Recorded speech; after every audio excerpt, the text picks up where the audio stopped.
Assalamualaikum warahmatullahi wabarakatuh. Nama saya Vicky Satya Wijaksana dari Ilmu Pemerintahan Angkatan 23 dengan NIM 2301126778. Di sini saya akan menjelaskan tentang bentuk pemerintahan negara kesatuan dan negara federal.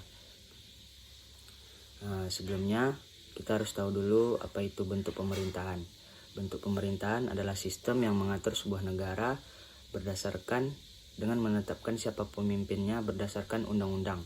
Bentuk pemerintahan juga merupakan rangkaian institusi politik yang digunakan untuk mengorganisasi negara dan menegakkan kekuasaannya. Contoh-contoh bentuk pemerintahan itu ada monarki.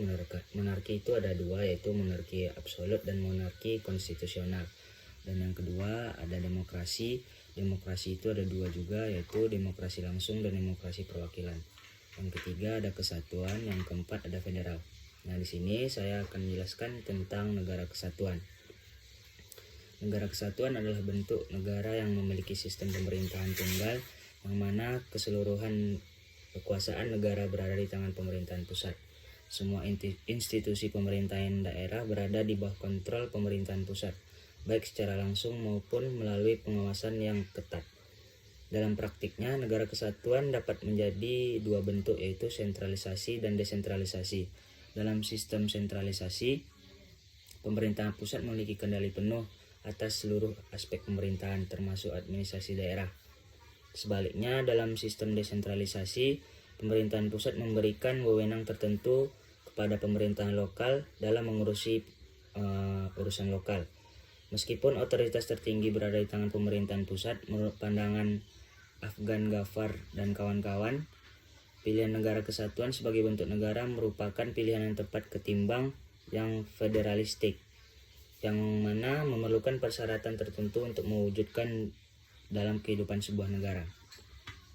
Sekarang saya akan menjelaskan tentang negara federal.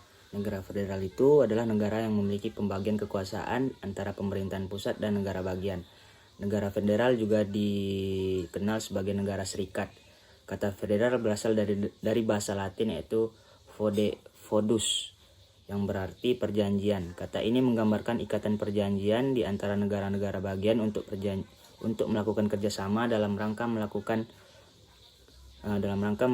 kekuasaan untuk mempertahankan dalam menguntungkan negara tersebut. Hukum-hukum federal dibuat oleh sebuah organ legislatif pusat, yaitu Badan Legislatif Federasi, sedangkan norma-norma umum daerah dibuat oleh organ-organ legislatif daerah. Badan legislatif dari negara bagian itu di dalam negara federal bukan hanya kompetensi legislatif yang dibuat antara negara federal dan negara bagian, melainkan juga kompetisi yudikatif dan administratif. Jadi di sini saya mengambil contoh negara kesatuan itu adalah negara Indonesia. Negara Indonesia adalah salah satu negara kesatuan dan menjadi negara kesatuan terbesar di Asia Tenggara, dan Indonesia memiliki beribu-ribu pulau dan ada 5 pulau besar.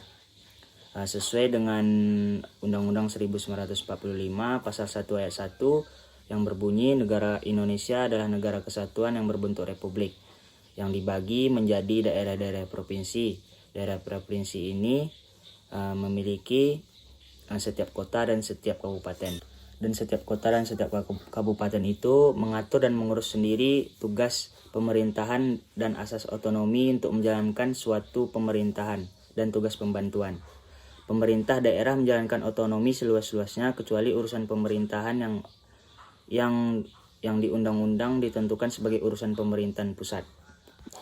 Negara Kesatuan Indonesia juga kita bisa lihat dari Pancasila yang ketiga, yaitu Persatuan Indonesia. Indonesia adalah negara yang pada dasarnya mementingkan rasa kesatuan di dalam keberagaman. Bhinneka Tunggal Ika, yaitu semboyan kita berbeda-beda namun tetap satu. Di dalam negara kesatuan, tanggung jawab pada dasarnya berada di tangan pemerintahan pusat. Akan tetapi, sistem pemerintahan Indonesia salah satunya menganut asas negara kesatuan yang disentralisasikan.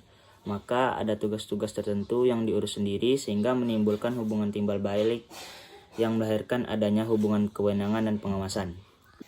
Di sini saya mengambil contoh negara federal, yaitu Malaysia. Malaysia adalah sebuah negara federal yang terletak di Asia Tenggara. Negara ini terdiri dari 13 negara bagian, yaitu secara geografis utama yang tersebar dari semenanjung Malaysia dan Malaysia Timur di Pulau Kalimantan. Malaysia adalah contoh negara dengan sistem pemerintahan federal di mana kekuasaan diatur oleh pemerintahan federal. Malaysia juga contoh negara federal yang menggabungkan tradisi lokal seperti sistem monarki Melayu dengan prinsip modern pemerintahan federal. Sistem ini memungkinkan setiap negara mengelola urusan internalnya, sementara pemerintahan pusat mengelola isu-isu nasional dan isu-isu internasional. Seperti yang sudah dijelaskan tadi, negara Malaysia itu ada 13 negara bagian, yang mana di semenanjung Malaysia itu ada 11 yang kita tahu ada Johor, Kedah, Kelantan, Melaka dan lain-lainnya. Dan di negeri Malaysia Timur itu ada Sabah dan Sarawak, dan wilayah federal Kuala Lumpur, Putrajaya dan Labuan. Malaysia juga mengizinkan penerapan hukum syariah untuk umat Islam yang berjalan paralel dengan hukum sipil. Malaysia adalah contoh negara federal yang menggabungkan tradisi lokal dengan prinsip modern pemerintahan federal. Perbandingan negara kesatuan dan negara federal. Sebagai sebuah konsep, negara kesatuan sering diposisikan secara berlawanan dengan negara federal atau serikat. Sebuah negara dikategorikan sebagai negara federal jika negara-negara tersebut menjadi bagian dalam negara itu memiliki kekuasaan yang melekat dan tidak dapat ditarik oleh pemerintahan pusat. Nah, setiap bentuk-bentuk negara pasti ada kelebihan dan kekurangannya. Di sini saya akan menjelaskan tentang kelebihan negara kesatuan. Negara kesatuan memiliki kelebihan yaitu aturan yang sama. Seluruh warga negara di negara kesatuan tunduk pada aturan yang sama sehingga hukum yang ditegakkan lebih adil dan dapat meningkatkan persatuan. Keputusan hukum yang cepat. Sebuah daerah tunduk pada hukum dan kebijakan yang sama sehingga keputusan hukum dapat diambil dengan cepat. Yang ketiga, yaitu pembangunan nasional yang merata. Pemerintahan pusat bertanggung jawab penuh atas pembangunan di seluruh negeri, sehingga pembangunan nasional dapat merata antara daerah. Keragaman dapat disatukan. Negara kesatuan dapat memudahkan penyatuan perbedaan suku, ras, agama, dan golongan. Dan negara kesatuan juga memiliki kekurangan, yaitu tekanan pada pemerintahan pusat. Pemerintahan pusat memiliki beban kerja yang besar, dan peluang mengetahui kekurangan kebijakan itu kecil, dan kelemahan kebijakan yang dibuat oleh pemerintahan itu sangat kecil juga. Distribusi tidak merata. Distribusi dari pemerintahan pusat mungkin tidak rata sehingga beberapa wilayah dan kelompok minoritas mungkin tidak dilihat. Dan juga kelebihan negara federal yaitu lebih responsif terhadap kebutuhan dan aspirasi daerah dan lebih memberikan kesempatan bagi daerah untuk berinovasi dan berkembang. Lebih sulit untuk membuat dan melaksanakan kebijakan, tapi mereka juga bisa berkembang melalui kebijakan-kebijakan yang dilakukannya.